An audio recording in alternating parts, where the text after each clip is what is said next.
Muito obrigado, Pai, pela oportunidade de estarmos juntos aqui mais uma vez.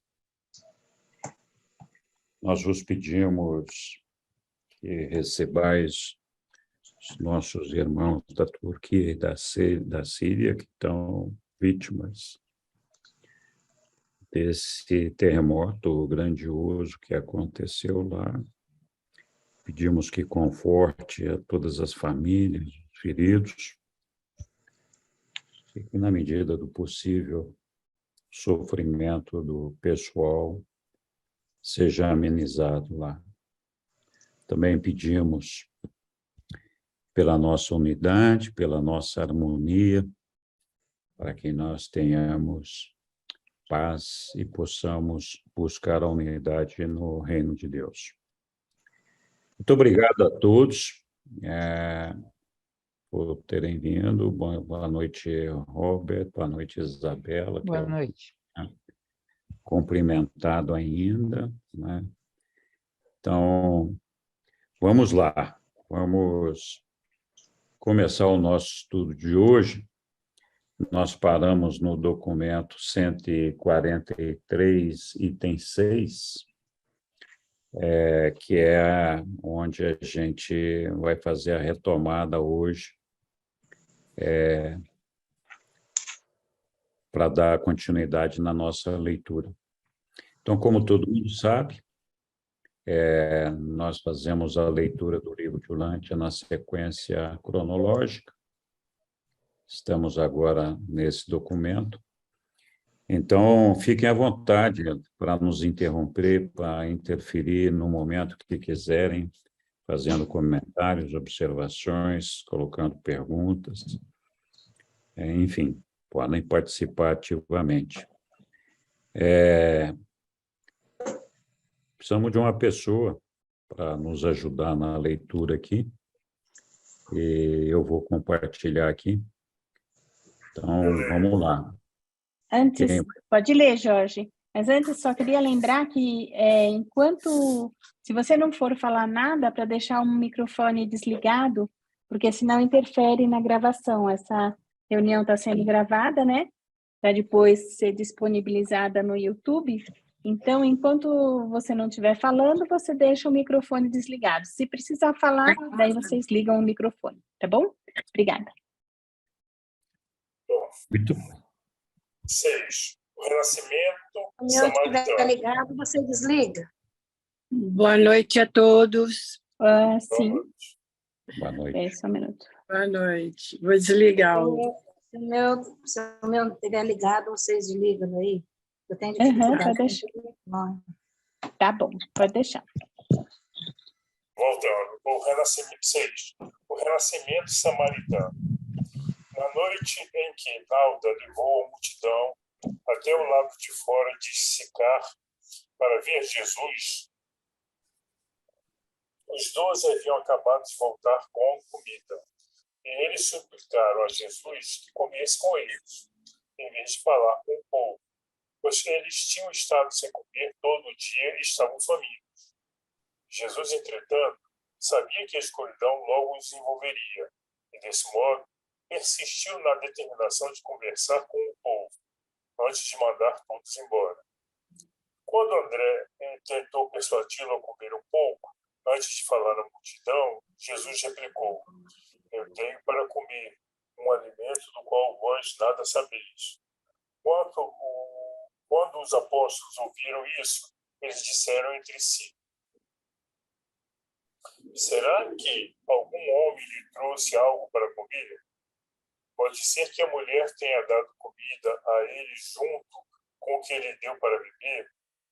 Quando Jesus os ouviu falando entre si, antes de falar ao povo, ele voltou-se de lado para dizer aos 12: o meu alimento é fazer a vontade dele, que me enviou, e realizar o seu trabalho. Vós não devias mais dizer que há tanto e mais tanto tempo, ainda antes da colheita. Vede esse povo vindo de uma cidade samaritana para ouvir-nos. Eu vos digo que os campos já estão brancos para a colheita. Aquele que colhe recebe salário, e junta o fruto para a vida eterna. Consequentemente, os semeadores e os colhedores rejubilam-se junto, pois nisso reside a verdade do ditado. Um semeia e o outro colhe. E agora vos estou enviando para colher onde não trabalhastes. Outros trabalharam, e vós estáis para entrar no trabalho deles. Isto ele disse, referindo-se à pregação de João Batista. Jesus e os apóstolos foram a Sicar, e antes de montarem o acampamento deles, no monte Gerizim, pregaram durante 2 dias. E muitos dos habitantes de Sicar acreditaram no Evangelho e pediram o batismo, mas os apóstolos de Jesus não batizavam ainda. Na primeira noite do acampamento, no monte Gerizim, os apóstolos esperavam que Jesus os reprovasse pela atitude deles para com a mulher, no poço de Jacó. Mas ele não fez referência à questão. Em vez disso, fez-lhes aquela maravilhosa palestra sobre as realidades que são as mais importantes no reino de Deus. Em qualquer religião, é muito fácil permitir que os valores assumam uma grandeza desproporcional, como também é fácil permitir que os acontecimentos ocupem o lugar da verdade na teologia. O fato da cruz tornou-se o centro mesmo do cristianismo, que estava para vir em seguida. Mas não é essa a verdade central da religião que pode derivar da vida e dos ensinamentos de Jesus de Nazaré. O tema dos ensinamentos de Jesus no Monte Gerizim foi: ele queria que todos os homens vissem a Deus como um pai amigo, exatamente como ele, Jesus, e um amigo irmão. De novo, ele inculcou neles o fato de que o amor é a relação mais elevada no mundo, no universo, do mesmo modo que a verdade é o maior pronunciamento sobre a observação dessas palavras divinas. Jesus revelou-se assim tão completamente aos samaritanos porque ele podia fazê-lo com segurança e porque sabia que não visitaria de novo o centro da Samaria para pregar o evangelho do reino. Jesus e os 12 permaneceram acampados no Monte Gerizim até o final de agosto. Eles pregavam as boas-vindas do reino, a paternidade de Deus, aos samaritanos, nas aldeias, dia após dia, e passavam as noites no acampamento. O trabalho que Jesus e os 12 fizeram nessas cidades samaritanas conduziu muitas almas ao reino e fez muito para preparar o caminho ao trabalho maravilhoso de Filipe nessas regiões. Depois da morte e da ressurreição de Jesus, em seguida, a dispersão dos apóstolos até os confins da terra, na perseguição amarga dos crentes em Jerusalém. Continua o 7? Boa noite, obrigado, Jorge. Nada. Muito bom, muito obrigado. Bem-vindos àqueles que nós não cumprimentamos ainda. O usuário do Zoom, que eu não sei quem que é, a Lilian, a Agatha, a Yara, enfim. Boa noite, boa noite. Boa noite, Henrique. Boa vocês noite, pessoal. Boa noite, pessoal. Sejam todos muito bem-vindos. Boa noite. Boa noite. Boa noite. Bem, Boa noite. então, Ei, Angélica. Saudade, minha amiga. Nossa, Eu também. quanto E você, Dalília. Que bom bom. ver vocês todas. que bom. Aham. E aí, alguém quer comentar esse nosso texto aqui? Eu quero. Então fala. Hoje eu já cheguei chegando, já Oh, atenta, que bom, hein? escutando, com fome desse conhecimento, desse contato, e o que eu gostaria era de voltar ao trecho do texto que traz sobre o amor e a verdade. Sei. Para a gente ouvir devagarzinho ele de novo. Vocês me ajudam. Espera Me aí, eu ajuda. acho que já foi, acho que já foi. Um pouquinho para baixo, Henrique. É, Aqui, ó. O tema dos ensinamentos de Jesus no Monte Gerizim foi: ele queria que todos os homens vissem a Deus como um pai amigo, exatamente como ele, Jesus, é um amigo irmão. De novo e de novo, ele inculcou neles o fato de que o amor é a relação mais elevada no mundo, no universo. Do mesmo modo que a verdade é o maior pronunciamento sobre a observação dessas relações divinas.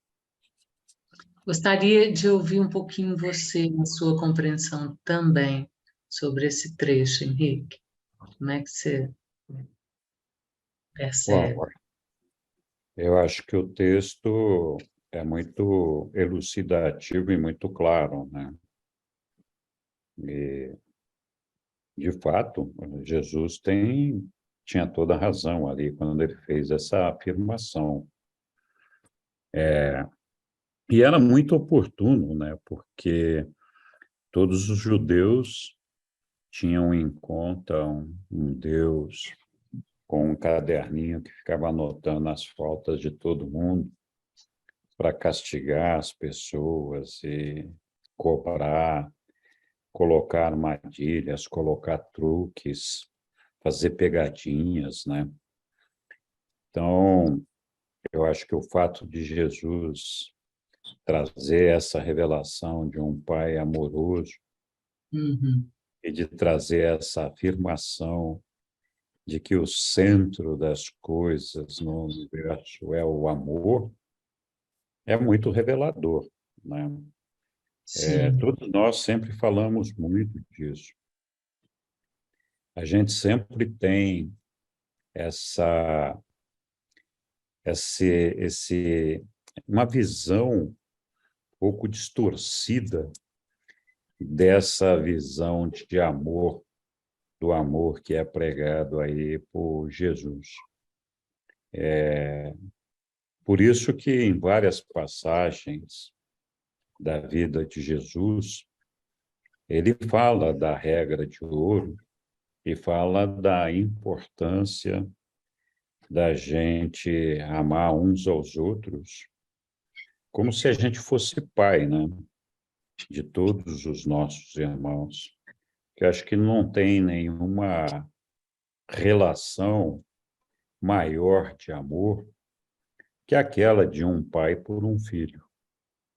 Essa relação de amor de pai e filho é onde a gente pode realmente perceber a verdadeira natureza do amor. Então, acho que é muito legal essa afirmativa de Jesus, quando ele traz essa situação, e não tenho certeza de que os apóstolos e aqueles que ouviam conseguiam entender plenamente o alcance dessas palavras. Mas bastava olhar para Jesus e se inspirar nele mesmo para a gente perceber o que era esse amor, né? A doçura dele, o respeito que ele tinha por todo humano, a dedicação, o serviço. O serviço é um fruto desse amor, né? Quem ama, serve, não se importa em servir, pelo contrário, se realiza no serviço a todos os seus seres amados, né? Então é isso, eu acho que esse é o ponto central realmente aí desse texto. Não sei se alguém mais quer acrescentar alguma coisa, fique à vontade. eu ainda quero comentar sobre a verdade, porque quando você diz, eu não sei se todos ali presentes conseguiam dimensionar isso, né? Esse amor. Uhum, sim. E eu fico sentindo como um ser humano, né? Comum mesmo, como que esse amor ele vai sendo encontrado e revelado e sentido com uma escuta, né, interna, à medida que a gente consegue estar diante do que é cada situação que a gente precisa encontrar para a gente aceitar, para a gente conhecer, né? E nesse sentido, para a gente poder permitir nos incluir como filhos de Deus, que, portanto, para nós encontrarmos esse amor, a gente poder sentir que a gente pode ir experimentando o que a gente é, o que a gente sente, né? Que ao nos integrar parcialmente e com constância nesse autoconhecimento, a gente possa talvez ir acessando esse amor do Pai, que pode nos tornar capazes de amar como pais, ou seja, amar como Deus nos ama, né? Mas, sobretudo, sentir que tem lugar para a gente se amar, a gente aprender a se amar. Porque senão fica só um ensinamento e a gente a seguir, né? Eu, às vezes, me vejo seguindo um pouco, mas querendo espaço para me amar também, para sentir essa verdade, sabe? Com essa relação divina que me conta que é o quanto eu vou andando, dando passos nessa vivência dessa relação divina dentro de mim. É uma coisa que me faz tá vindo aqui agora. Olha, está brotando, hein? Está brotando. Muito obrigado, Yara. Obrigada.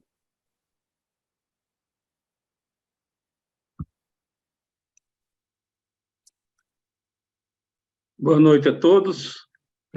Então, são 6 parágrafos aqui, e os 6 parágrafos têm uma tônica, e a Yara acabou trazendo um aspecto relevante do amor.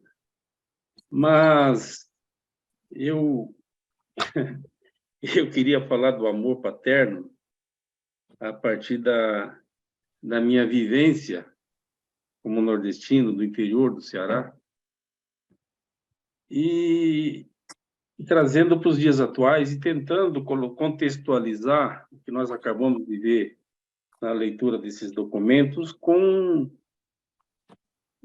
a minha experiência. Na minha região era muito comum, quem tinha terras, como minha família, grande, ter muitos filhos, mas os filhos eram gerados em grande número, não apenas para a diversão dos pais, mas porque precisava de gente para arar a terra, gente para se envolver na produção, gente para como um fator de produção mesmo, assim. Então, era mais conhecido o amor materno, muito destacado o amor materno, do que o amor paterno. O pai era mais ou menos o provedor, aquele que disciplinador, aquele não era o pai amoroso que a Yara trouxe agora. E o pouco que eu sei da Bíblia é que naqueles dias de Jesus a paternidade era mais ou menos assim, não era muito diferente do que foi a minha experiência no Nordeste brasileiro. Então, para mim era mais fácil entender o amor materno do que o amor paterno. Mas, de qualquer modo, qualquer que seja a minha opinião a respeito, o texto traz uma lição. E ele está tentando ensinar aquela gente, porque é muito interessante, puxa, que evangelho, que notícia nova, o amor do Pai, puxa, que coisa extraordinária.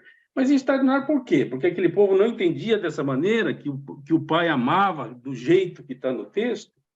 Por que aquele povo entendeu como uma mensagem especial? Por quê? Afinal, era uma coisa inédita para aquela gente. Mas eu estou aqui só provocando. Eu queria resgatar o primeiro verso que diz assim, o primeiro parágrafo diz assim: um semeia e o outro colhe. Eu agora vos estou enviando para colher onde não trabalhastes, onde outros trabalharam, e vós estáis para entrar no trabalho deles. E ele está fazendo uma referência no final no final desse parágrafo, ao trabalho de João Batista.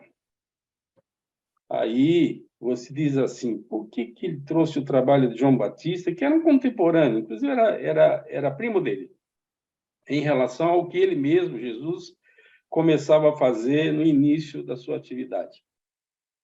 Então, provoca uma curiosidade grande. Escute, por que ele está falando de João Batista?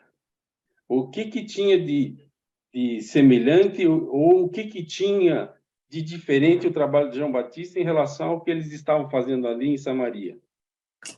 Vale resgatar que João Batista fazia o batismo e no processo do batismo ele dava ênfase ao arrependimento, ou seja, só poderia se submeter ao batismo quem aceitava o conceito do arrependimento. E para você se arrepender, você tem que se autoanalisar e se considerar culpado.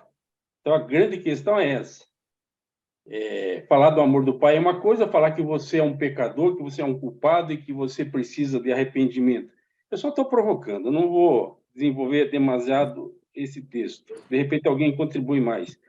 Tem um outro ponto da leitura que está no verso 3, que diz o seguinte: o fato da cruz tornou-se o centro mesmo do cristianismo. Enfim, a cruz se tornou um símbolo do cristianismo nas várias idades depois da partida de Jesus. Os primeiros cristãos, segundo a Bíblia, não usavam a cruz como um símbolo do cristianismo, usavam um peixe. Ou seja, a figura do peixe era a figura que bem representava o cristianismo, mas foi substituída pela cruz. E a cruz foi um instrumento usado pelos romanos para suplício, para a morte, para a pregação de criminosos, inclusive de Jesus. Então, seria como você cultuasse a faca que matou, o revólver que atirou, enfim, qualquer instrumento de morte. Também é uma provocação, não vou seguir adiante, alguém que se atreva a fazê-lo. No verso seguinte, o 4, deu novamente a ênfase do pai amigo, não o pai severo, como disse bem tanto Chiara quanto Henrique, o pai amigo, enfim, esse conceito de amigo cristão volta ao tema da paternidade e da filiação, como sendo inédito para aquele povo. Dizer, puxa vida, o Criador de tudo, o Jeová, o Javé, ele é meu pai, Jesus é filho dele e eu sou irmão. Isso é quase como ganhar na Mega Sena, teologicamente falando. Puxa vida, o meu pai biológico é o fulano ali da esquina que me trata no bico da bota. Também é uma provocação, não vou seguir adiante. No verso seguinte, o 6, eles pregavam as boas novas, vou destacar novas do reino. E aí fala, a paternidade de Deus, e novamente uma provocação. Paternidade potencial ou paternidade real? E nós já discutimos isso muitas vezes, e esse tema segue adiante, só para alertar. Mas não digo, grato pela oportunidade. Muito obrigado, Hélio. Bons pontos para muita reflexão. Oi, Luciano, você quer se manifestar a respeito de tudo isso aí? Oi, boa noite a todos. Boa Estão me noite. ouvindo bem? Muito bem. Esta colocação do Hélio é interessante, porque eu estava também pensando sobre isso, Hélio.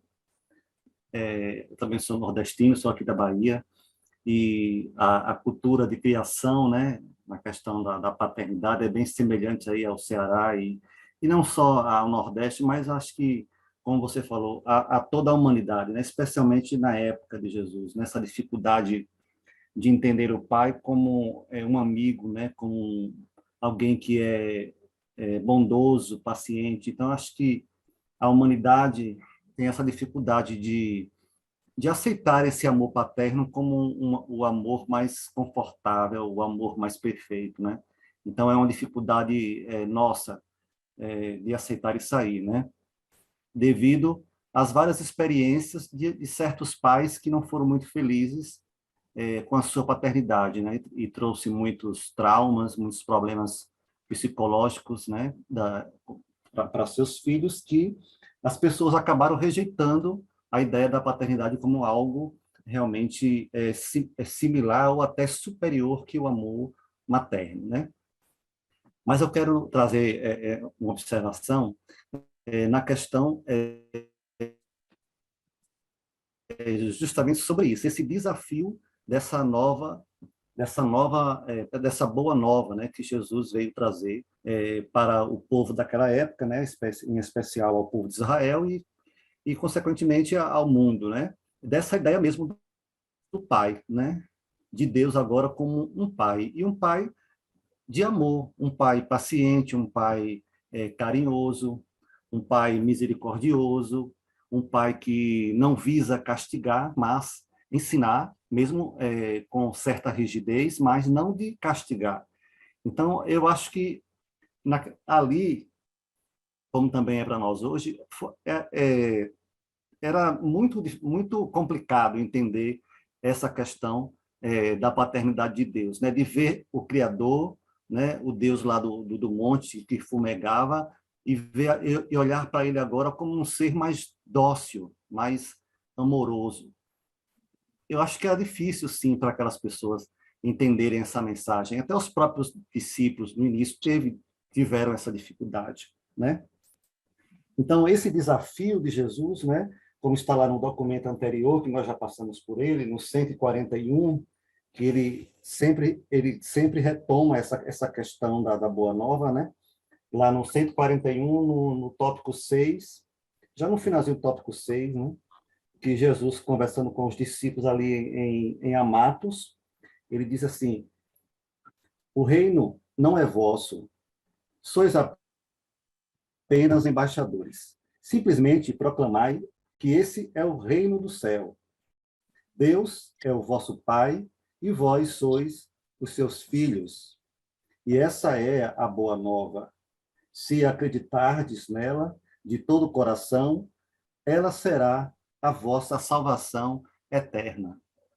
Eu acho que mesmo sendo complicado para Jesus trazer aquele ensinamento e também as pessoas entenderem e aceitarem, mas eu acho que foi um fato curioso para as pessoas. Acho que isso chamou a atenção das pessoas por esse novo ensino.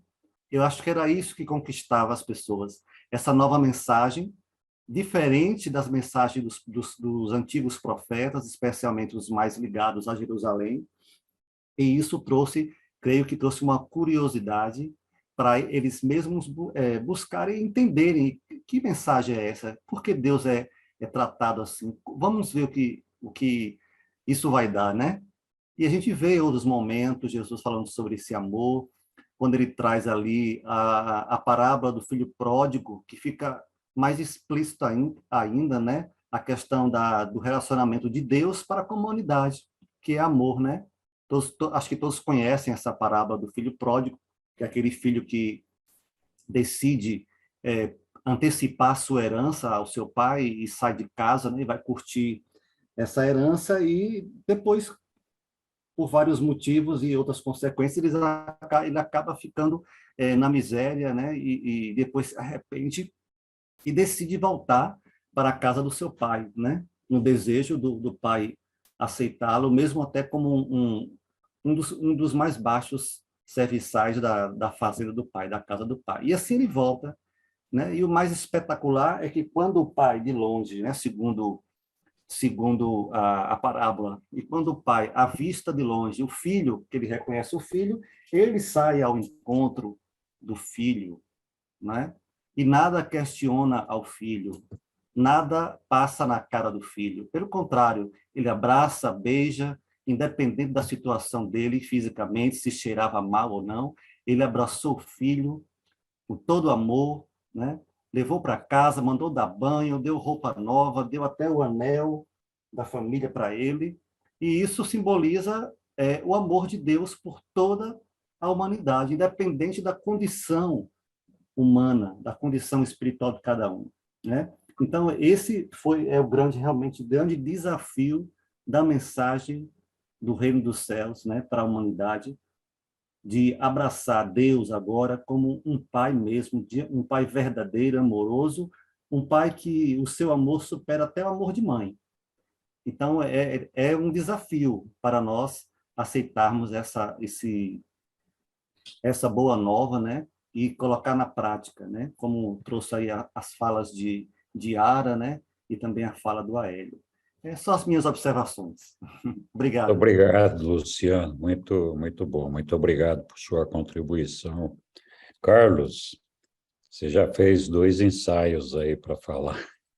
Eu acho que o Luciano ele abordou essa questão, porque quando a gente lê o livro de Urântia na parte de Jesus, a gente tem que, eu pelo menos tento voltar no tempo, como que era o povo daquela época.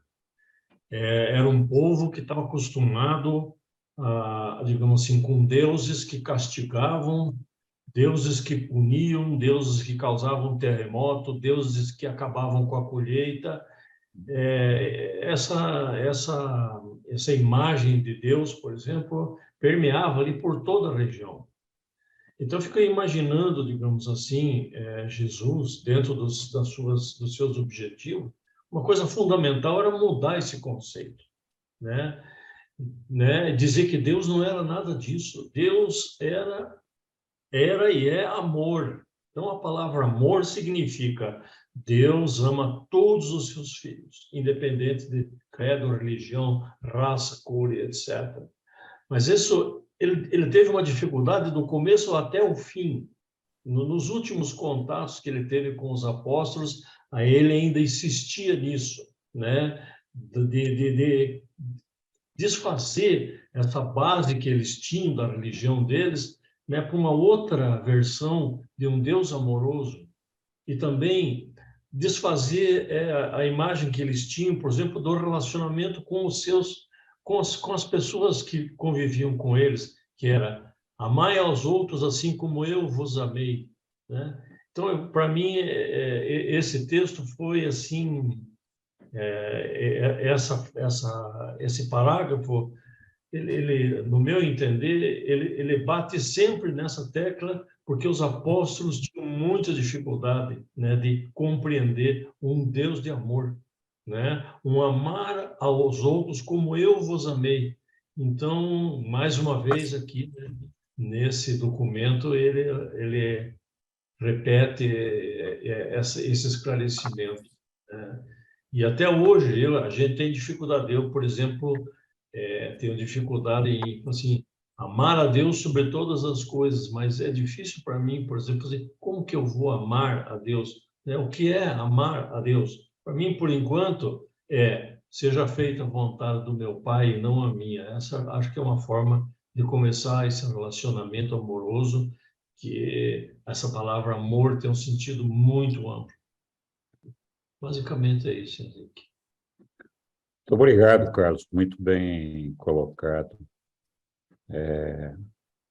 Essa questão do pai e da mãe é uma questão semântica, essa daí, né? Porque, na verdade, Deus é pai e é mãe. Ele não tem essa diferença. E cada vez que os reveladores se referem à paternidade, na verdade, a paternidade para os reveladores, esse é meu entendimento, abraça tanto o pai como a mãe. Eles não fazem essa distinção. O que eu entendo que eles trazem é que o amor do pai e da mãe pelos seus filhos é um amor comparável ao amor que Deus tem por nós, né? Então, eu não vejo com a gente, na condição de ser humano, vivente aqui no nosso planeta Urântia, a gente sempre ressalta, né, destaca essa questão como se a mulher aqui em Urântia estivesse sendo diminuída pelos reveladores.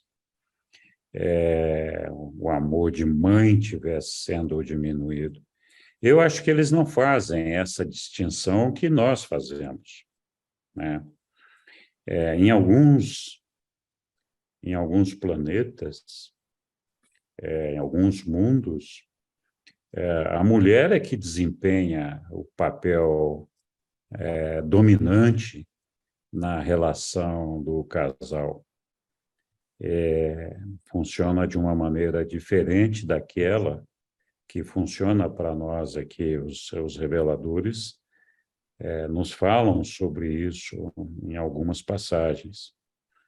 Então, eu não entendo que isso devesse ser uma preocupação no sentido de que a mãe estivesse sendo excluída desse relacionamento. Eu não tenho essa percepção. Eu acho que a percepção é justamente essa, é o amor maternal, paternal pelos filhos.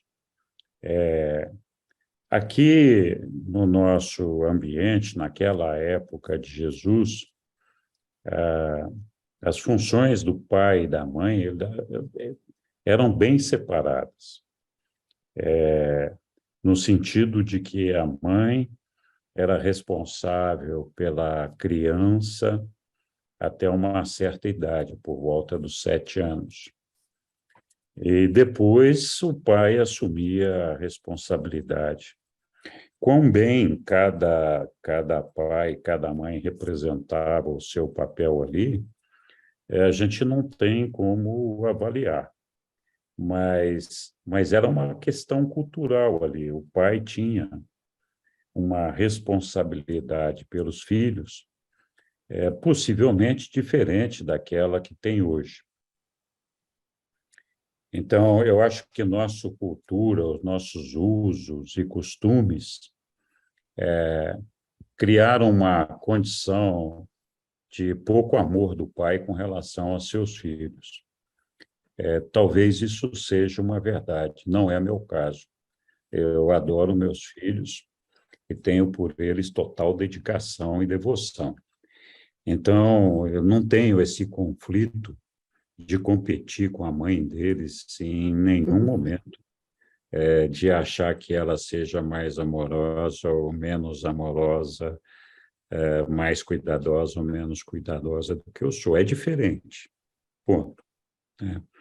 Então, esse é o ponto. Do outro lado, as surpresas dos apóstolos e dos ouvintes de Jesus não para nessa questão da relação amorosa do pai com seus filhos. Jesus ali quebrou, né, uma série de paradigmas, de convicções existentes na época, que foram de muito difícil aceitação, principalmente para os judeus, né? E muito fácil para alguns dos outros povos, como os samaritanos, por exemplo. Como assim? Olha, Deus era Deus de um povo escolhido, que eram os judeus. E era um Deus castigador, bravo, que a gente tinha uma série de obrigações para cumprir com relação a esse Deus. Mas só os judeus tinham essas obrigações, porque esse Deus era Deus só dos judeus, né?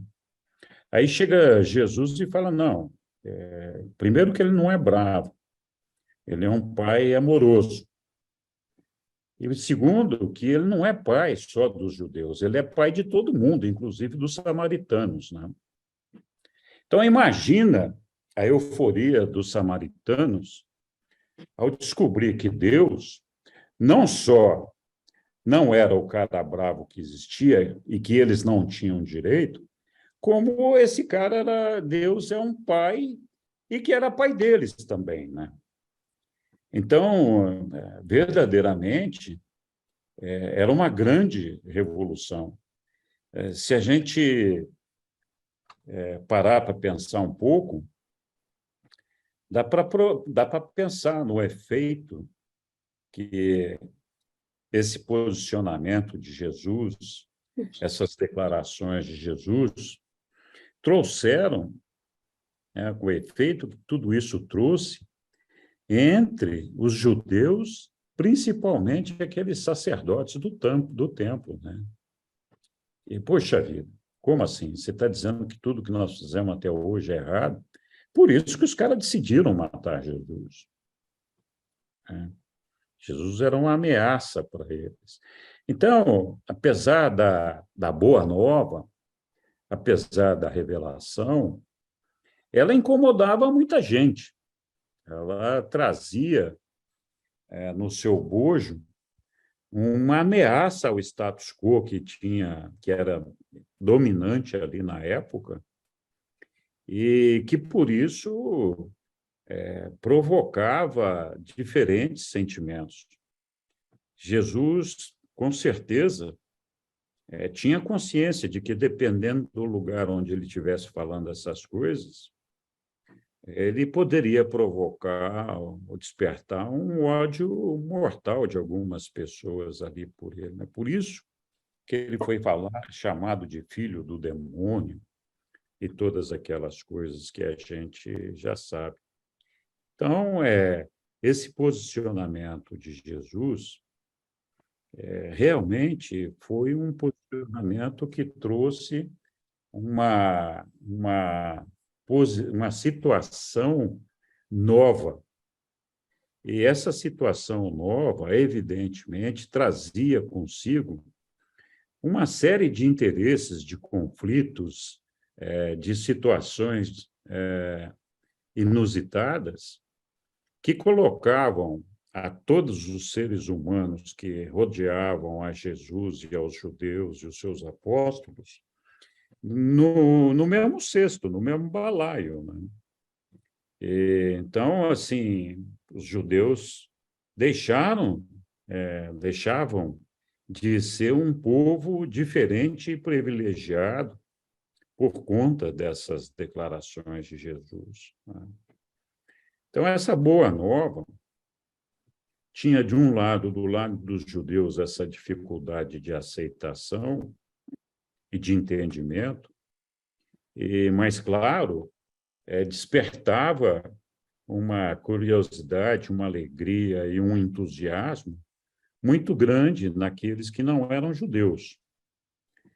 Se bem que os próprios judeus, eles tinham tantas penitências, tantos pecados, tantos perdões a serem conseguidos, que o fato de aceitar a ideia de um pai amoroso diminuía em muito essa carga que eles carregavam sobre os ombros deles. Né? Então, eu acho que, nesse sentido aí, a presença de Jesus trouxe realmente uma revolução. Eu poderia me alongar muito em cima de tudo que foi dito aqui, mas eu não quero deixar o Aélio esperando. Vamos lá, Aélio. Você é um gentleman, sempre me dando oportunidade de falar minhas baboseiras, mas apenas contextualizando. Aquela crença que aquele povo judeu tinha com relação a Deus não nasceu do zero. Eles sonharam de noite, acordaram com aquela impressão que Deus castigava, isso, aquilo. A bem da verdade, quando eles deixaram o Egito, escravos eram, levaram 40 anos no deserto e aconteceu muitas rebeliões. Então, vale dizer que eram quase 2 milhões de pessoas em trânsito pelo deserto. E aconteceu de tudo e mais um tanto. Imagine administrar uma cidade com 2 milhões, imagine administrar um povo no deserto nômade, e ainda para conquistar uma terra que tinha dono. Então, aconteceu muita coisa, muitas mortes. É só estudar a Bíblia que vai estar lá. O Deus castigando, matando milhares, a rebelião de Coré, enfim. Mas não é esse o ponto que eu queria destacar. Eles não sonharam que Deus era rebelde, que Deus era castigador. Eles viram isso acontecer no acampamento deles. Mas, tirando isto, voltando para o tempo de Jesus, vale lembrar que o povo samaritano já não era um povo mestiço. Era um povo bastante mestiço. Mas a parte relevante que eu queria destacar é a parte religiosa. Eles não eram mais um povo predominantemente monoteísta. Esse povo que cultuava o Deus de Israel, o Deus, enfim.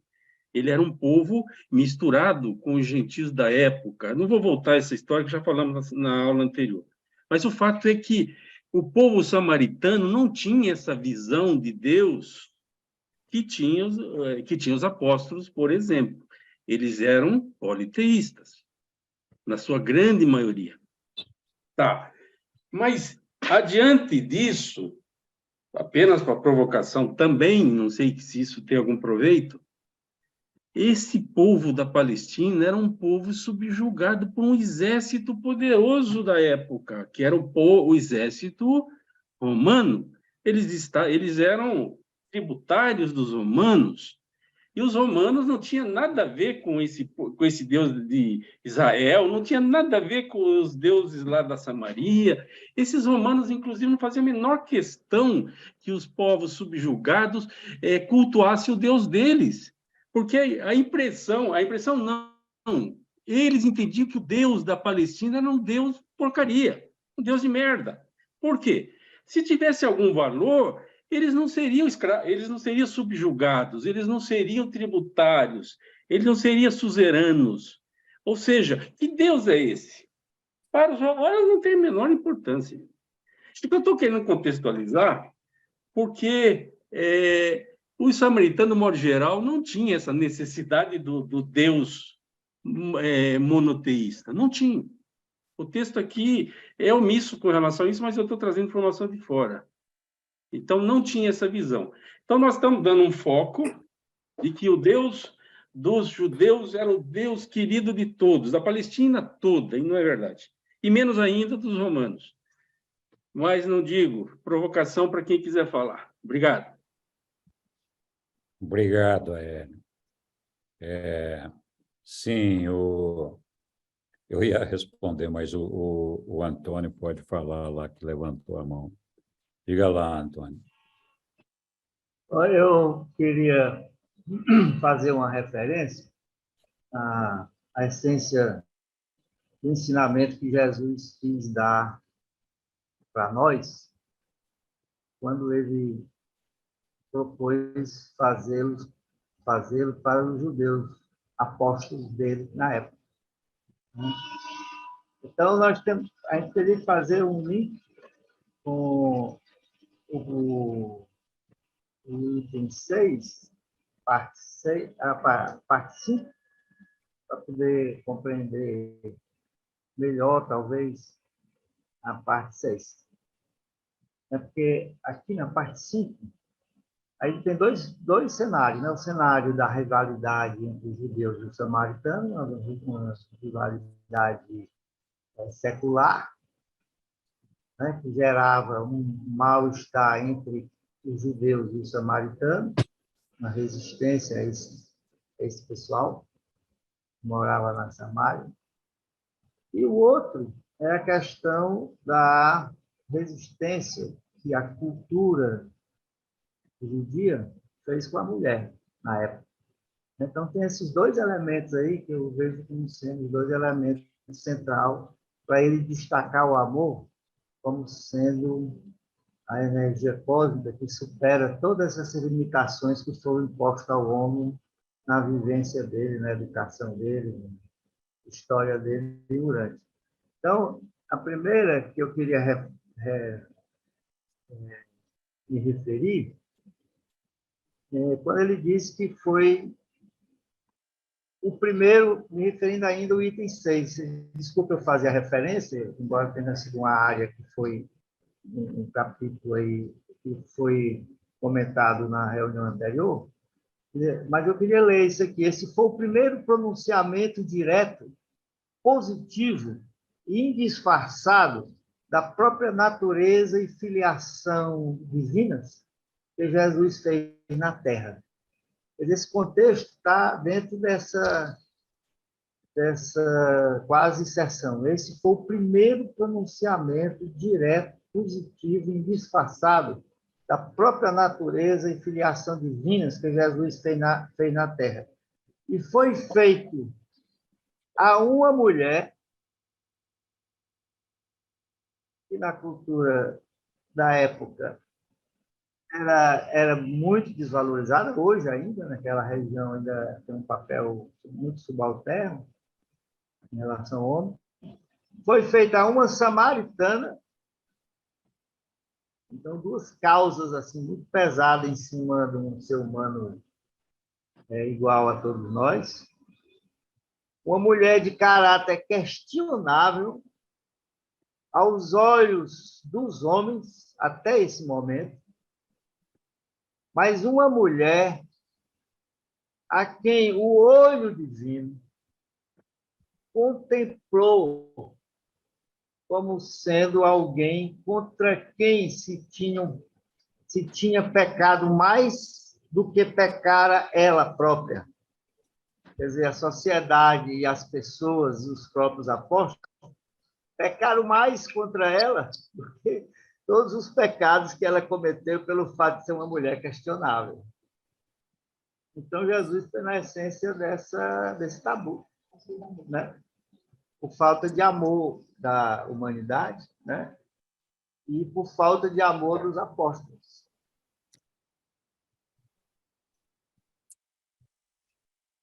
Mais do que pecar a ela própria por seu próprio desejo, sendo agora, o agora destacado, uma alma humana, o olho divino viu isso nela,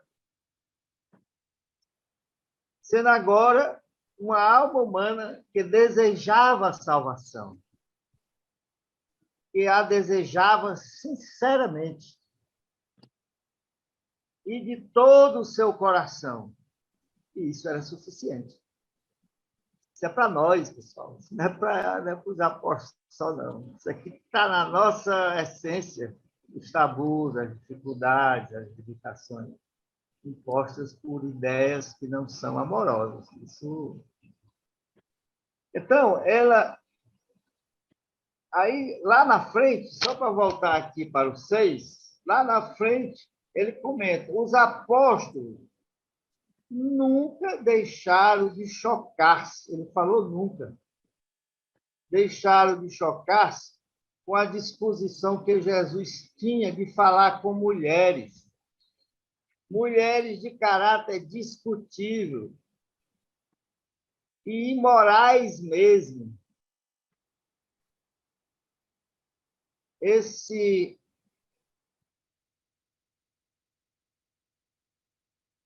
Era muito difícil para Jesus ensinar os seus apóstolos que as mulheres, mesmo as mulheres chamadas imorais, têm almas que podem escolher Deus como o pai delas, tornando-se assim filhas de Deus e candidatas à vida eterna. Nosso problema é se a gente é candidato à vida eterna ou não. As especulações históricas, ou tudo isso tem um certo valor para contextualizar todas as nossas ideias, mas a essência que nós precisamos confirmar dentro da gente é se nós queremos realmente ser um ser eterno. Né? E aqui ele está dando essas características. O mundo deveria, mesmo a religião cristã, tem sido construída persistentemente sobre o fato da morte de Cristo, e não sobre a verdade da sua vida. Então, fala da morte de Cristo, dos milagres, aquela questão que a religião institucional tanto pregou para nós durante tantos anos, até que um dia a gente finalmente despertou que a religião e o templo é interior, não é exterior.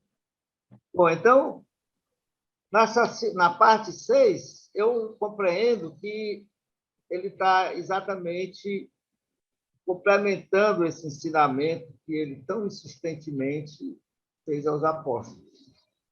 Os apóstolos certamente compreenderam depois, ou aqui ou em Morôncia, mas compreenderam, que o amor é que é a energia que é o mais essencial do universo. E que a verdade da compreensão disso, dentro do indivíduo, é que vai dar a ele o poder de transformar a alma dele numa alma animal, de base animal e mesmo social, numa alma que tem um padrão de poder chegar à monôncia, alçar ele a esse nível de vida completamente diferente.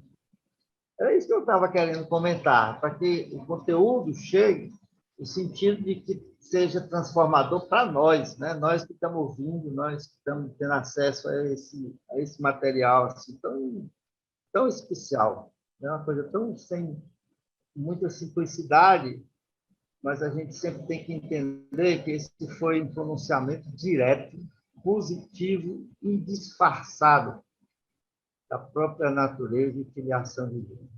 Aí é Jesus nos dando, mais uma vez, a oportunidade de compreender isso com mais profundidade. Obrigado a vocês. Muito obrigado, Antônio. E obrigado por relembrar esse tema do item 5. Nós já havíamos largamente discutido isso a semana passada. Sempre é bom relembrar. E, claro, é importante também lembrar que o ensinamento de Jesus é para nós, desta época aqui, não é só para aquelas pessoas lá daquele momento que estavam na vida dele, vivendo aquele momento na Terra com ele. O ensinamento dele é perene, é eterno e se aplica atemporalmente a todos nós, não tem a menor dúvida disso. Muito obrigado, Antônio, por lembrar isso daí. Oi, Yara.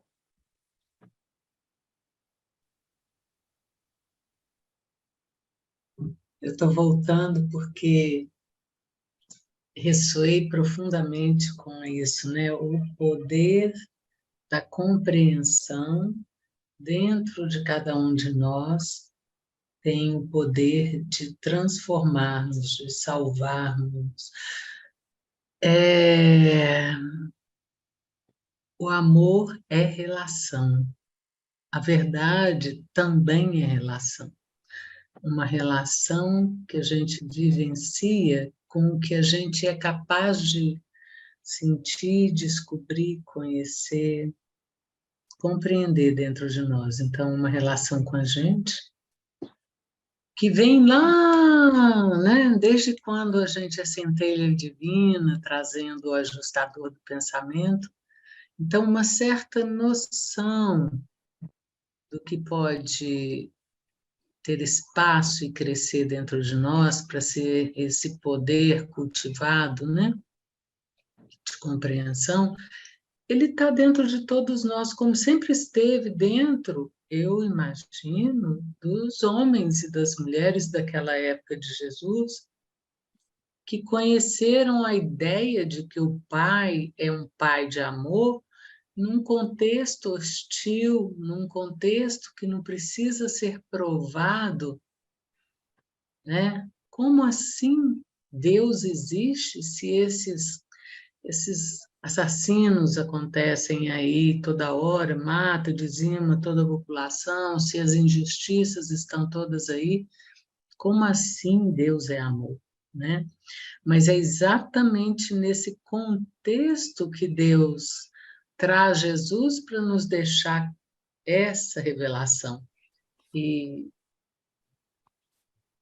todo mundo que chega no momento de sentir autenticamente um desejo de encontrar essa centelha dentro, né? Esse ajustador do pensamento, essa possibilidade de sentir a presença de Deus nessa relação entre a presença de Deus e o desejo de uma salvação, a aceitação de ser filha e filho de um pai que eu não conheço, que eu nem sei como é, que eu não posso estar na presença dele, porque eu não posso vê-lo, mas eu posso sentir desejo, de experimentar, sentir aquilo que está tão disponível dentro de mim para se revelar no momento em que eu desejo autenticamente esse encontro, né?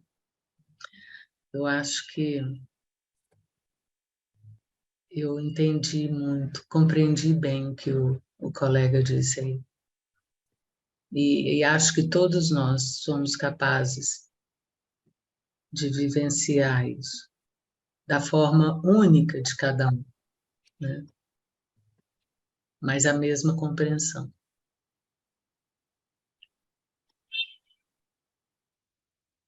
Muito obrigado, Yara. Muito legal todas esses depoimentos, essas observações. Queria falar um pouquinho da questão da verdade, porque aí o revelador, ou a fala de Jesus, não deixa muito claro o que é a verdade. E ele faz aí alusão a várias coisas, o símbolo da cruz, a transformação da religião, a deturpação de valores, a sobreposição de valores. Às vezes nós damos muita importância a determinadas coisas, que são coisas importantes, mas nem sempre elas são verdade.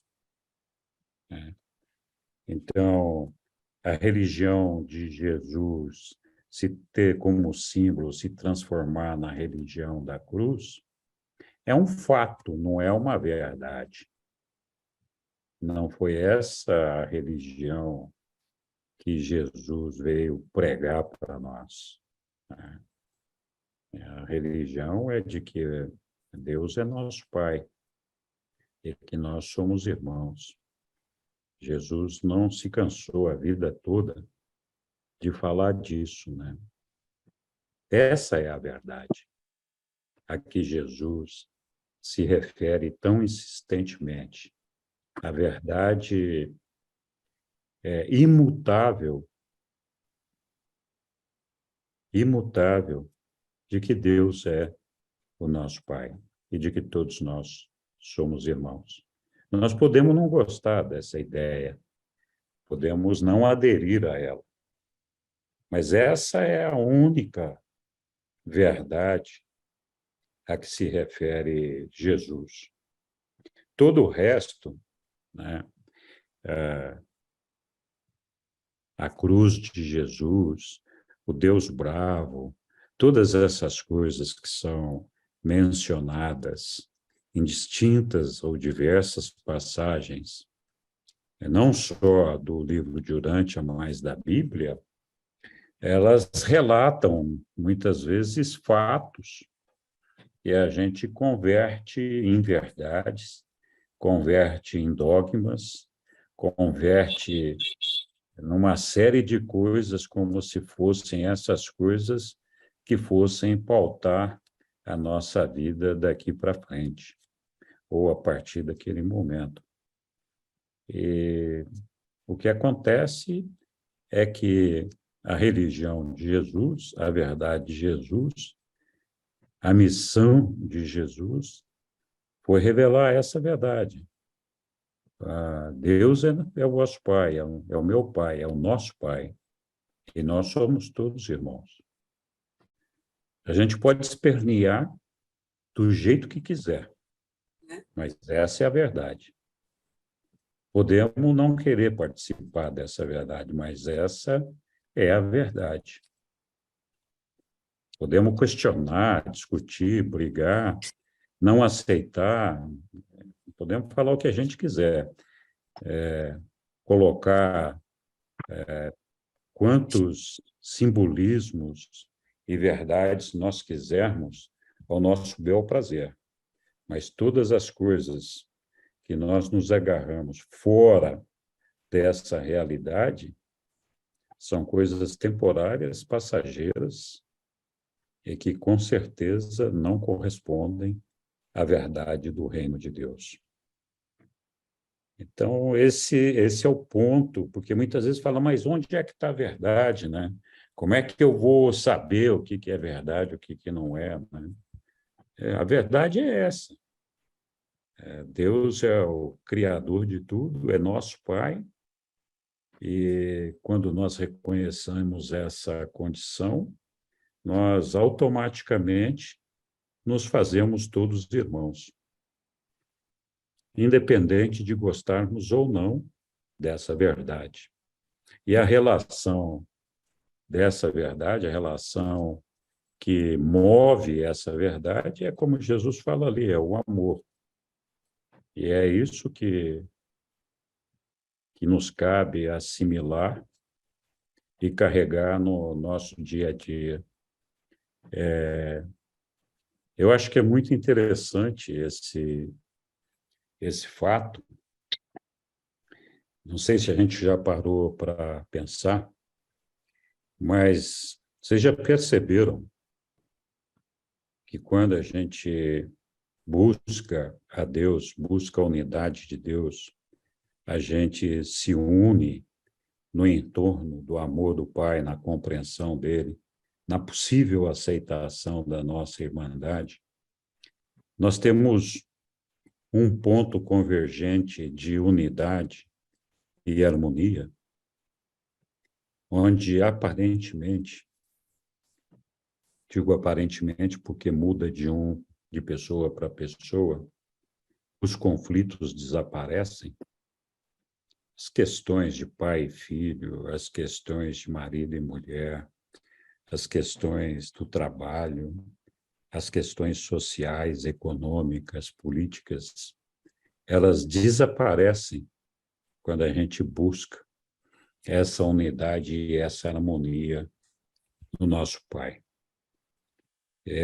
Acho que é um dos poucos pontos de convergência onde a maioria dos conflitos que nós temos são superados.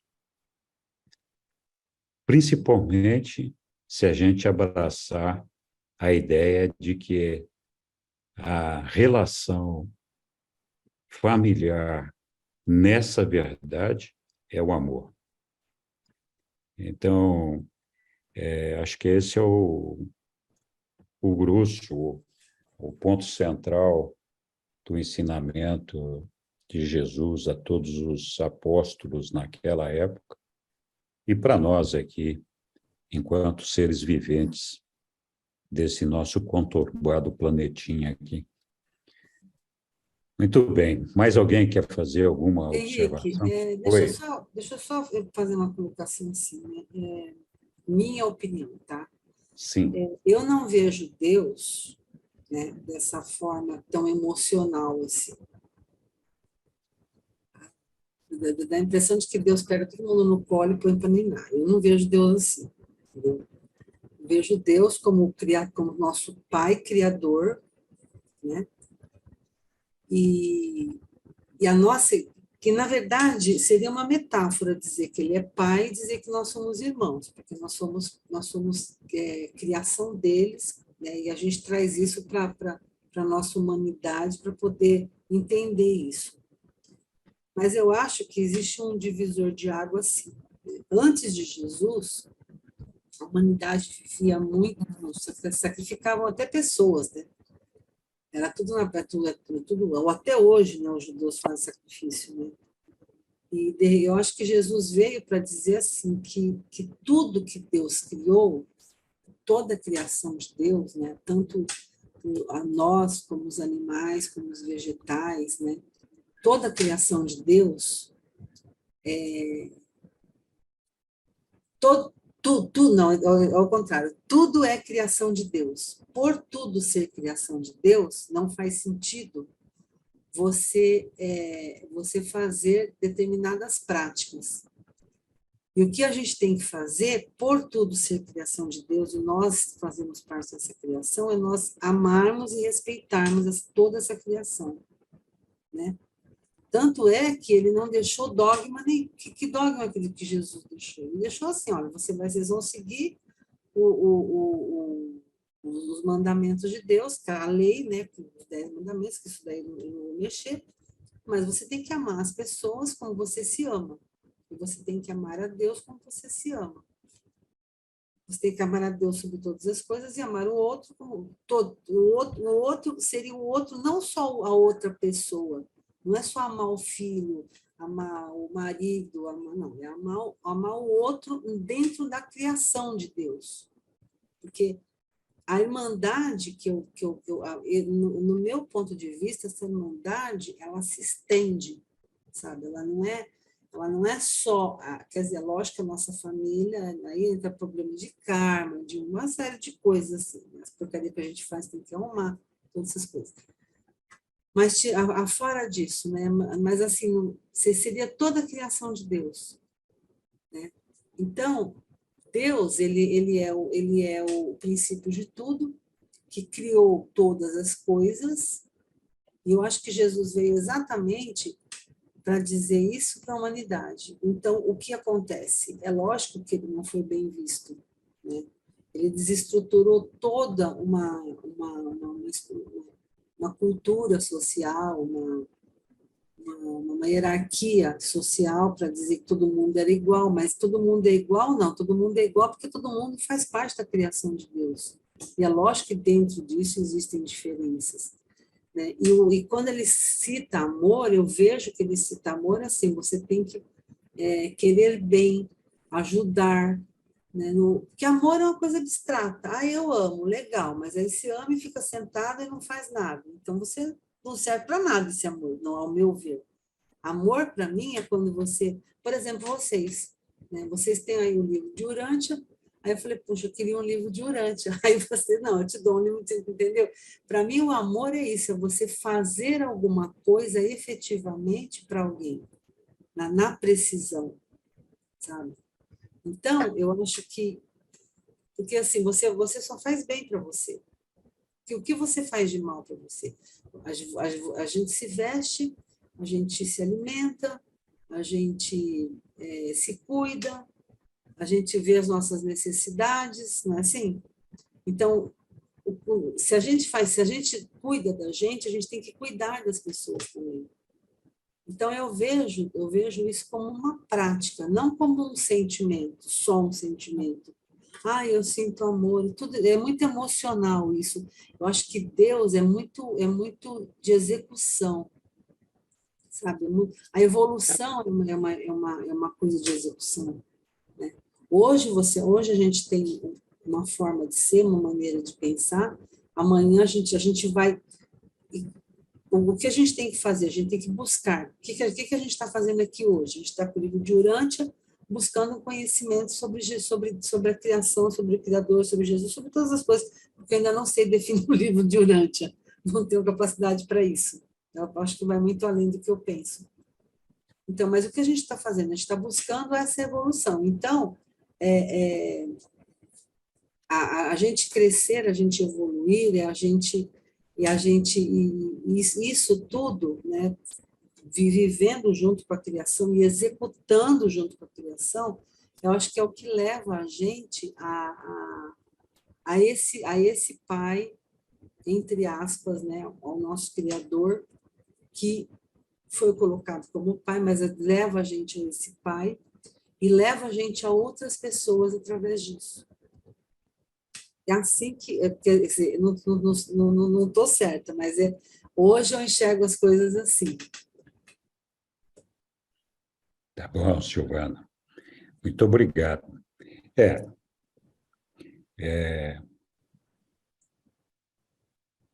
Jesus, quando colocou para a gente que a gente é filho do Pai e que Ele é amor e diz que nós somos irmãos, Ele falou isso com todas as letras, não é uma simbologia. Então, o fato da gente ser irmão ou filho de um Criador não nos faz automaticamente aceitadores dessa ideia. Nós somos, como você falou, seres evolucionários e vamos crescendo nessa direção. Então, a missão de Jesus aqui entre nós foi essa, de revelar um Deus amoroso que é nosso Pai, nas palavras de Jesus. É nosso Pai porque Ele nos escolheu. Ele colocou um fragmento dele, Pai, na mente de cada um de nós. Sim. Não existe um ser humano,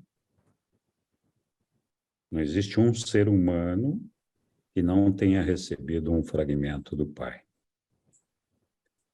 Porque Ele nos escolheu dessa forma, para que nós pudéssemos chegar até Ele e ser seus filhos. O pai não precisa ser necessariamente uma relação de emoção. É a mesma relação que um pai amoroso humano tem com seus filhos. Se for preciso, ele dá um castigo, se for preciso, ele educa, se for preciso, ele gratifica. Sim. Enfim, ele atua da mesma forma, né?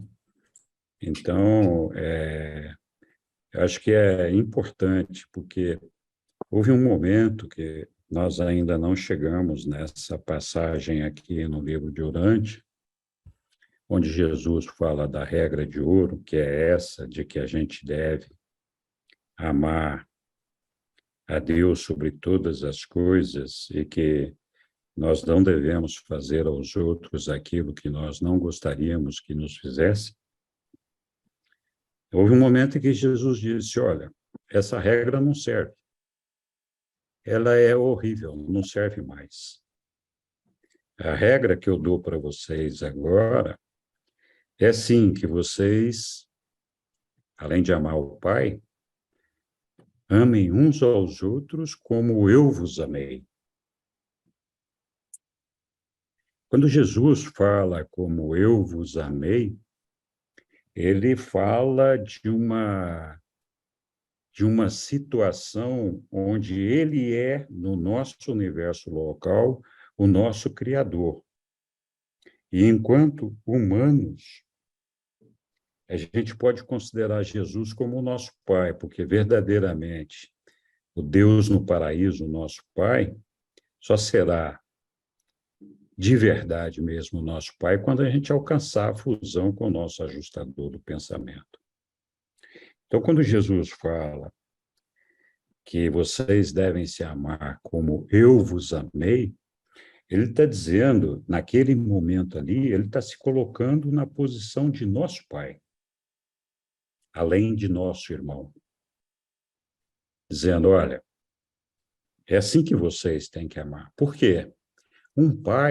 Um irmão pode deixar de amar o outro irmão, pode não desejar fazer o mal para o outro irmão, pode desejar fazer o bem.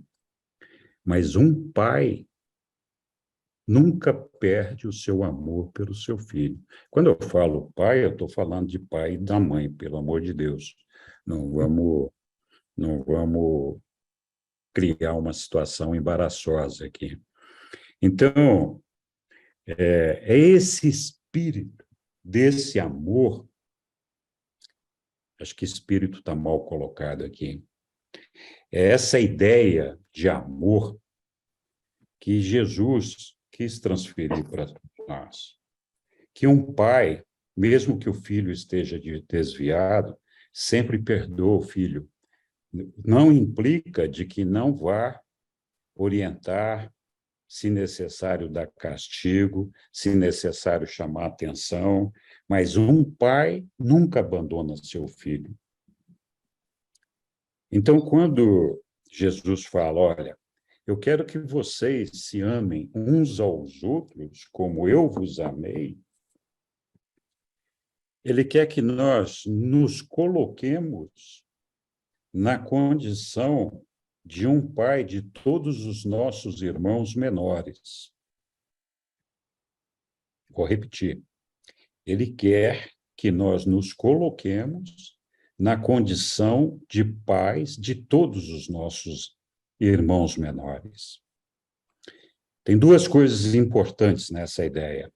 A primeira coisa importante, quando eu falo irmãos menores, eu estou falando daqueles irmãos menos esclarecidos. aqueles mais confusos, que não se acharam ainda, que estão buscando, que podem ter 1 mês, 1 dia de idade ou 100 anos. O fato da pessoa ser adulta não quer dizer que ela tenha deixado de ser criança, porque o seu pensamento, a sua cabeça, a sua maneira de ver as coisas pode não ter evoluído para um estágio que pode facilitar a compreensão das coisas. Todos nós temos essa dificuldade. E é por isso que Jesus nunca fez uso da arrogância, do conhecimento que ele tinha, da soberania dele, para humilhar a nenhum dos seres que se aproximavam dele. E mesmo aqueles que, de alguma forma, não se entendiam com Jesus, não gostavam dele por alguma razão, como Jesus dizia, se alguém bater na tua face, oferece a outra. Então, mesmo aqueles que Jesus sabia que precisavam evoluir muito ainda para chegar em algum lugar, mesmo aqueles, Jesus tinha uma ternura, um amor, uma compaixão incrível, ele nunca perdeu o respeito por nenhuma dessas pessoas. Ele nunca deixou de amar a nenhuma dessas pessoas. A gente tem 12 apóstolos. Quantas vezes a gente vê no dia a dia alguém falar dos gêmeos Alfeus? Jesus era capaz de interromper um serviço, uma orientação, uma pregação, se qualquer um desses irmãos Alfeus fizesse uma pergunta que fosse de uma criança de 1 ano. Ele parava tudo para explicar e dar atenção para esse ser. Então, esse é o carinho, o respeito. Os Alfeus já eram adultos. Esse é o carinho e o respeito pelas crianças, pelos filhos. O filho, nesse sentido, é um filho espiritual, que é um bebê que está precisando de apoio, de carinho, de amizade. Não está precisando que a gente massacre ele. Não basta dizer, não, eu não vou fazer para você o que eu não gostaria que fizessem para mim. Não.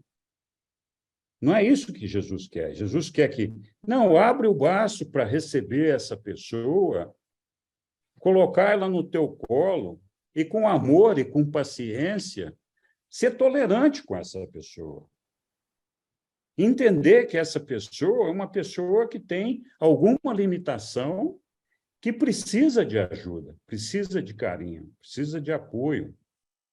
Então, a regra de Jesus é essa. Ele disse, não basta seguir essa regra de ouro.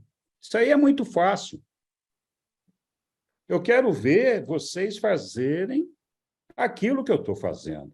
Eu quero que vocês se amem como eu amo vocês, na condição de pai, de criador. Então, se a gente tem uma inteligência, um desenvolvimento, uma alma capaz de produzir os frutos do Espírito, essa é a ideia de que nós recebamos a todos os nossos irmãos com essa compreensão, com a compreensão das limitações deles. Uma pessoa não é agressiva ou grosseira só porque ela quer.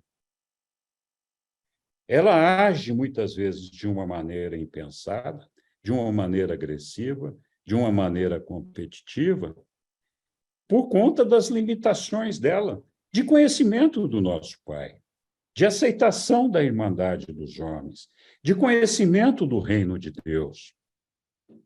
E veja que eu não falei em nenhum momento aqui de conhecimento intelectual. Não é só aquele que tem conhecimento intelectual que tem capacidade de se desenvolver espiritualmente com esse espírito que Jesus está dizendo que nós devemos ter. Um analfabeto, completamente ignorante, sem recursos financeiros, muitas vezes lembra muito mais a figura de Jesus do que um cientista. Isso não quer dizer nada. Então, por quê? É o conhecimento e a vivência com as outras pessoas, nesse relacionamento. É isso que Jesus coloca como condição para que a gente possa entrar no reino de Deus. Quando nós promovemos a segregação, a diferença, a disputa, e provocamos os conflitos, nós estamos afastando de todos nós esse reino de Deus. Não é fácil, é um negócio extremamente complicado. E é por isso que o Antônio lembrou bem, essas palavras são para o dia de hoje. É isso que Jesus está nos dizendo hoje. E vai estar dizendo amanhã para todos aqueles que virão depois de nós. Essas palavras dele não são palavras atemporais. Não é para um grupo de pessoas. É para todos os seus filhos, para toda a sua criação. E se nós assimilamos, ou se nós pudermos assimilar o ensinamento de Jesus no nosso dia a dia, o nosso mundo vai melhorar muito, rapidinho. Isso não quer dizer que nós sejamos todos iguais, que nós tenhamos que ter todas as mesmas ideias. Cada um pode ter ideias diferentes, que é por meio disso que nós crescemos, que nós nos desenvolvemos. Mas o fundamental nessa relação de divergências, de diferenças, de diversidade, é ter esse amor, essa relação amorosa, tolerante, de compreensão e aceitação dessa diversidade. Desculpe, eu acho que subi no tijolinho aqui, então, Daniela, você está 1 hora esperando para falar. Me desculpe, Daniela, pode falar. Nada, não precisa se desculpar, foi ótimo tudo. Mas queria compartilhar aqui a minha experiência prática. Por exemplo, eu tenho uma extrema dificuldade de entender o que é amar. E aí tudo é uma questão de conceito. A gente vai criando conceitos para as coisas. Então, assim, eu pensei assim, não, vou facilitar para mim. O que é mais fácil? Eu amar ou eu sentir gratidão? Então, eu pratico mais a questão da gratidão, porque eu não tenho conceitos, porque assim, tipo assim, fulano não fez isso para mim, então não me ama. Fulano age assim, então não me ama. E ser grato é outro nível. Você é simplesmente grato, sentir gratidão me soa mais leve, mas é só uma questão de semântica também. E assim, eu fiquei perplexa quando eu descobri no livro de Urântia que quando a gente chega no mundo das Maurôncias, a primeira coisa que a gente vai aprender não é sobre o amor, é sobre lealdade, e tem um conceito completamente diferente do que o dicionário nos traz do que é ser leal. É totalmente voltado para irmandade.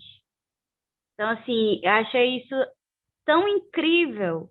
Isso me fez mudar completamente como eu estava tratando todos à minha volta, inclusive a mim mesma, né? Eu fiquei assim, meu Deus do céu, se quando eu sair daqui, a partir dessa experiência, para eu chegar no amor, primeiro eu vou aprender sobre irmandade. Então, assim, me caiu aquela ficha gigantesca do quanto que isso é importante.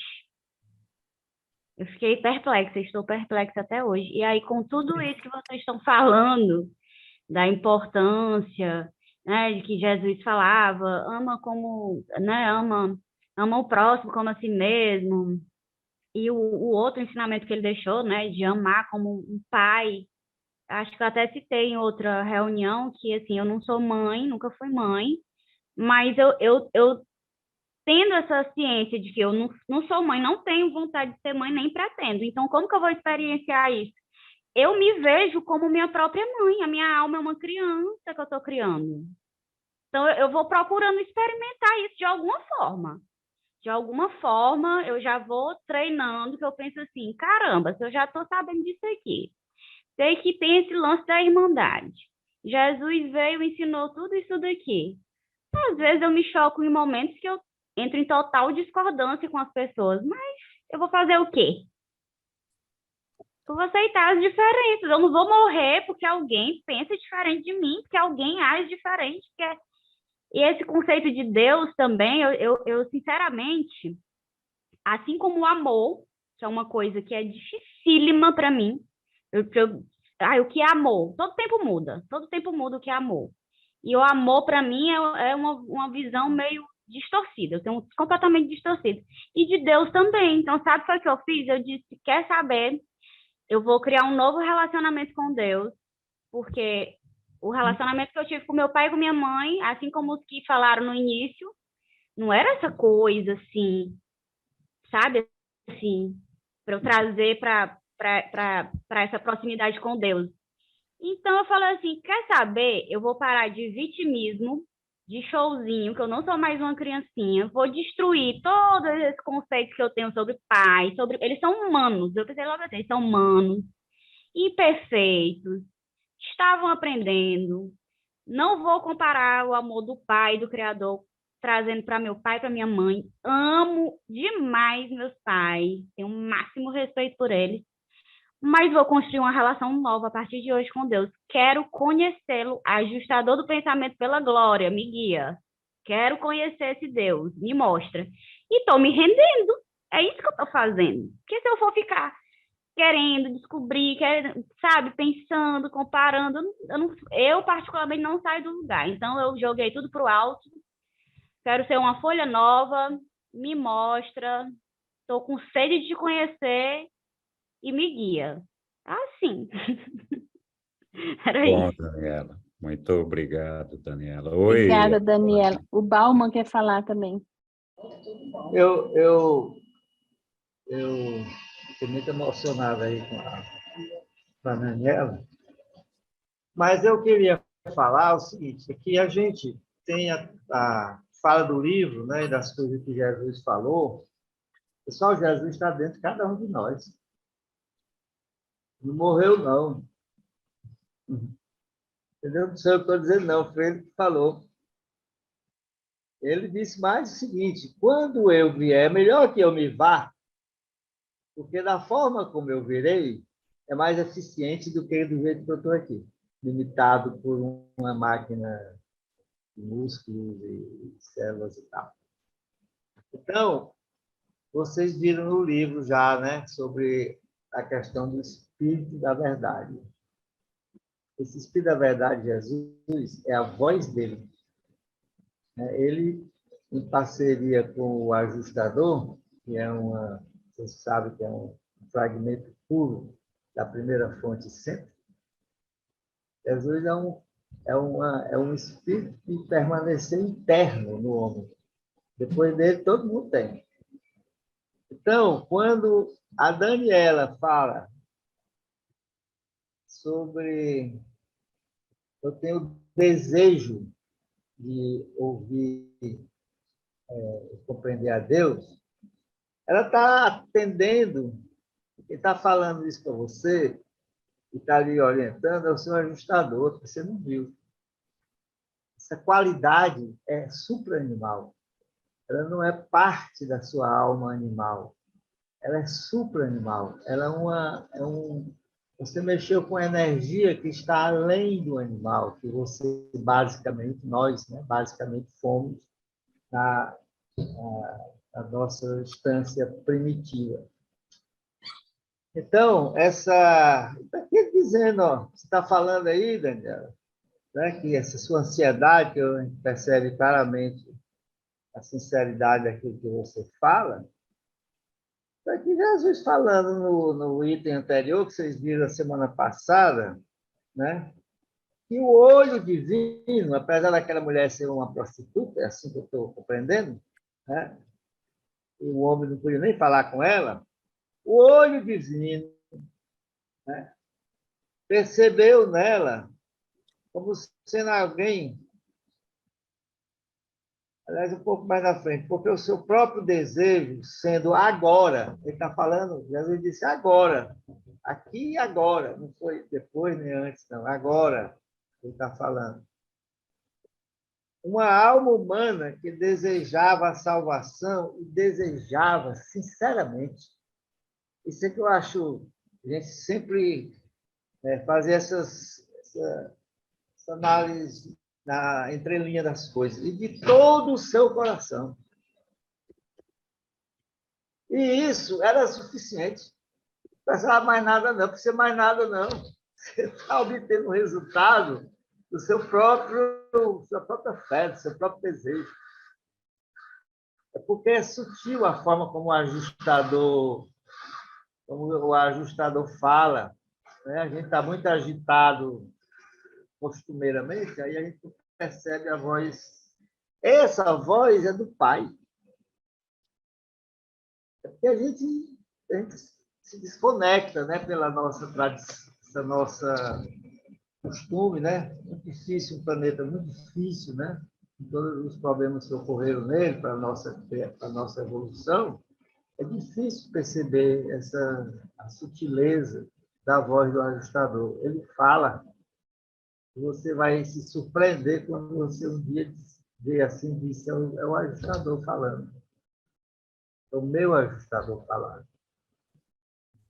E o Espírito de Jesus está junto dessa parceria maravilhosa. O propósito da salvação é de transformar o homem num ser mortal, num ser eterno. A diferença é essencialmente essa. Então, essa realidade que a gente vê no livro, ela entra em nós de uma forma intelectual. Mas essa voz que Jesus está dizendo aqui aos apóstolos, para eles de uma forma intelectual e para nós de uma forma intelectual via o livro, ela vai ser dita dentro de cada um de nós de uma forma espiritual, uma visão interior. Você não vai mais precisar da fé para compreender isso que ele está dizendo aqui, não. Aqui, por enquanto, nós estamos aqui na fé de que isso é uma verdade absoluta, universal. Mas essa voz vai dizer para você diretamente, para todo mundo, é só ter essas características, né?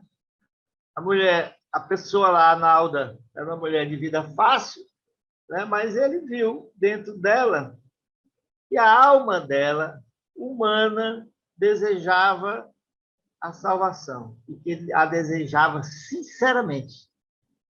A qualidade da sua motivação identifica-se a quantidade de fruto que você vai colher. Você vai colher o fruto do tamanho da cesta que você vai levar. E não vai faltar fruto para essa cesta, não. Ela sempre será pequena. Entendeu? Então, E ainda conclui, né? Desejava sinceramente, de todo o coração, de toda a energia dela, tudo que ela fizer, por qualquer mais simples que seja, no trabalho, qualquer coisa, mas a motivação dela está sempre identificando o que é melhor para a sua evolução pessoal e o que não é. Está sempre trabalhando nesse sentido. Todo o ser dela está voltado para esse propósito. E para um projeto de uma dimensão dessa, com a audácia que ela tem, que é o projeto cósmico para a salvação humana, não pode ser menor qualquer dedicação nossa que não seja de todo o coração. Porque senão você está desvalorizando aquilo que tem mais sagrado no cosmos para nós, pelo menos. Então, essa é a questão. E isso é suficiente. Não estou querendo nada demais, não. Quer saber se é rico, se é pobre? É aquilo que o Henrique falou. Saber se é pobre, se é rico, se é preto, se é prostituta, o que é que não é. Ele quer saber o que o olho divino vai ver, como está escrito aqui, é a qualidade da motivação. E que você falou aí, a Daniela, e ela ficou chocada com a visão que ela teve, que em Morôncia as pessoas vão se preocupar essencialmente nessa fase da perfeição da sinceridade, a perfeição da motivação, da irmandade. Isso, a perfeição da irmandade, a lealdade, a perfeição da humanidade. Você só vai entrar muito lá na frente, nos estágios avançados de Morôncia, e essa lealdade vai continuar sendo avaliada. Ela permanece sendo avaliada até praticamente ao fim do percurso, se esse percurso tem fim. Porque esse é o elemento essencial, é a qualidade da motivação, a dimensão e a certeza da lealdade, essas qualidades é que são ligadas. Ninguém vai para Morôncia e para as instâncias de evolução e para as universidades do Melquisedeque despreparado, não, ou com má intenção, querendo ganhar dinheiro, não. O cara não entra. Simplesmente isso. Ok, desculpa aí ter ocupado muito tempo de você. Obrigado, Antônio. Diga, Isabela. Boa noite a todos. Obrigada pelo banquete. Eu gostaria de colaborar com uma parte que nós, desde os primórdios, nós temos uma noção do que eu entendi, do que eu compreendo, do que vem a ser Deus, né? Quando no livro de Urântia trata da primeira religião, que o Deus, o poderoso, o dominador, ele vinha por meio do medo, né? O medo do trovão, o medo da morte, o medo. E depois nós temos a religião do intelecto, em que nós transferimos para o outro o direito dele entrar em contato com Deus e trazer essa mensagem para mim. Então, ele se especializa nessa relação e eu abro mão da minha capacidade de vivenciar essa relação interna com o Deus que está dentro de mim. E a religião que Jesus traz, que é a religião individual, e você pode entrar em contato com esse Deus interno na profundidade na hora que você quiser. Basta você escolher para isso, né? Então, e essas histórias que vêm, que Deus é isso, que Deus é culpa, e isso é um mecanismo do ego, o ego que traz essa história da culpa, né? Que você é pecador, você é isso, você é aquilo, aponta, né? Julga, a gente se critica, e pelo que eu entendi na palavra, nós não temos essa autorização de nos punir, de auto-punir, né? E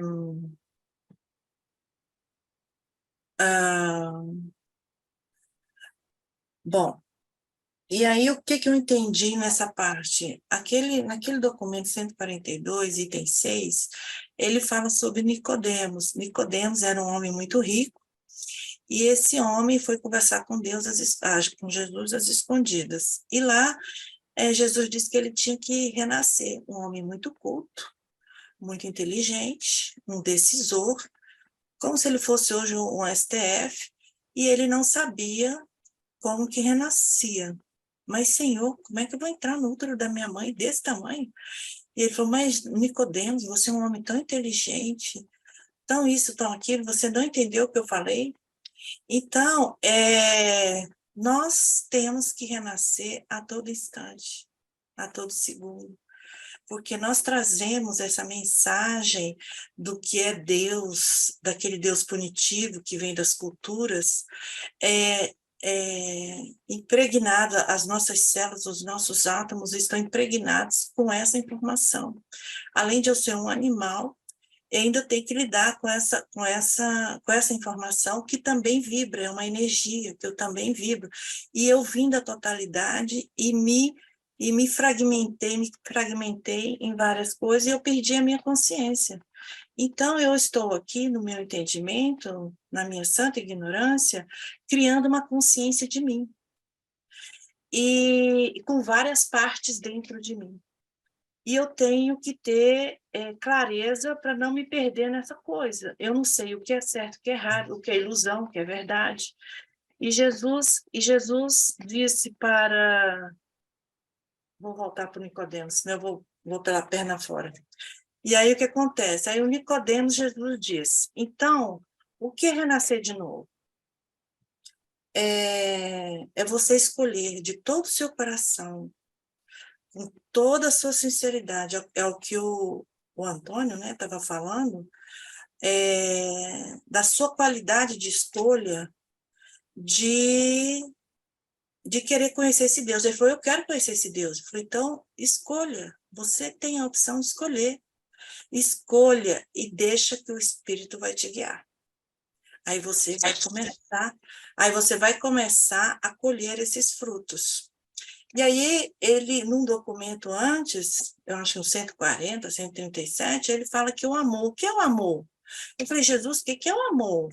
Porque, ultimamente, o que se fala de amor, em todas as redes, em todos os grupos, se fala de amor. Mas como que eu sei que aquilo é amor? Que fruto? Quais são os frutos? E Jesus disse quais são os frutos. E aí o amor que está em Urântia é a suprema adoração a Deus. Este é o amor. Ele conceitou amor até onde eu entendi. Está escrito, amor é a suprema adoração de Deus. E também significa você amar a si mesmo. Mas para você amar a si mesmo, você tem que viajar para dentro de você e conhecer como que você funciona. Quem sou eu? O que eu gosto? O que eu não gosto? Por que eu não gosto? Como é que eu funciono? Como é que a minha cabeça funciona? E aí eu vou ter compaixão, amor para comigo. E a partir daí que eu entendi que eu posso fazer a empatia, eu posso conectar com o outro, eu posso compreender o outro a partir da minha compreensão. E aí Jesus disse para Nicodemos, peça que o Espírito vai te ensinar. E o nosso grau de ilusão é tão grande que o Henrique estava falando, você tem que desejar bem para o outro, fazer bem para o outro, mas já aconteceu na minha vida de eu achar que eu estava ajudando o outro, me sacrificando para o outro e eu estava atrapalhando o outro. Muito. Não tinha nada a ver com o que realmente ele tinha que receber. E quando Pedro chegou para Jesus e disse, Jesus, como é que eu vou falar do evangelho? Como é que eu vou persuadir esse pessoal? Ele falou, olha aqui, Pedro, é o seguinte, não é você ter que tirar as coisas que a pessoa já viveu e o que ele traz dos ancestrais, da cultura do ancestral. Você só vai anunciar, você vai incluir algo e deixa que ele escolhe e o Espírito vai guiá-lo. E à medida que ele vai entendendo, você vai aprofundando, você vai apresentando para ele. Não tente mudar o outro. Eu entendi assim, não tente mudar o outro, não tente tirar aquilo que já está dentro dele. Isso também é amor. Então, assim, é tudo diferente, é o que a Daniela falou. A irmandade, a lealdade, o amor, a liderança. A liderança não é aquele que fica na frente, que é o rei. Não, a liderança é aquele que serve, é o garçom. Porque sem o garçom, eu não como, eu não tenho uma mesa preparada, a comida não chega para mim. Esse é o garçom, pelo menos é o que está na Bíblia. Então, é tudo diferente do que a gente entende.